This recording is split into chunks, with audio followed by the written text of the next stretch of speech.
Сау саламатсыздар ма қымбаттыларым, күнделікті Құран кәрімнен үзінді оқиық.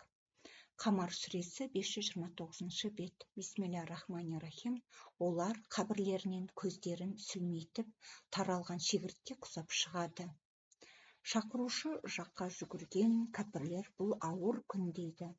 Олардан бұрын Нұх алейхиссаламдың қауымы да өтірік деген, құлымызды жасынға шығарып жынды деген, әрі жәбірленген еді. Сонда ол Раббына, күдіксіз мен жеңілдім, маған нұсрат бер деп жалбарынған. Сондықтан көктің есігін құйылған жаңбырмен аштық. Жерді жарып қайнарлар шығардық.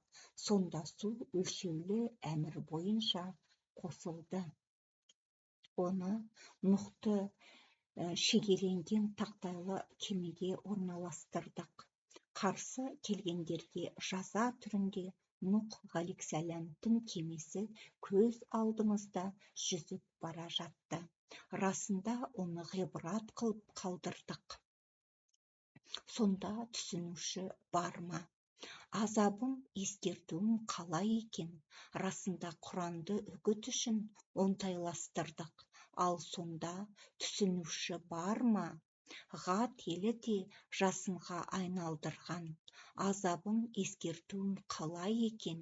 Өйткені оларға сәтсіз күнде үздіксіз көлдеген боран жібердік. Адамдарды түбінен қопарылған құрманың ағашындай жұлып әкететін еді. Азабым, ескертуім қалай екен? Расында Құранды насихат үшін қолайлы қылдық. Қане, сонда түсінуші бар ма? Сәмуд елі ескертуші жасынға айналдырды. Өзімізден бір адамға ерейік пе? Әрине, ол уақытта біз адасуда, әрі есі алаң боламыз, деді. Арамыздан үгіт оған түсірілді ме? Жоқ, ол мүлде өтірікші, өзімшіл деді.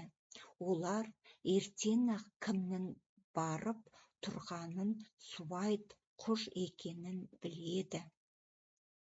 Расында аруананы оларға сын үшін жібердік. Сондықтан оларды байқа, сабыр ет, әй Салих делінді.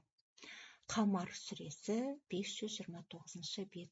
Сауабы сіздер мен біздерге болсын. Сау саламатта болыңыздар.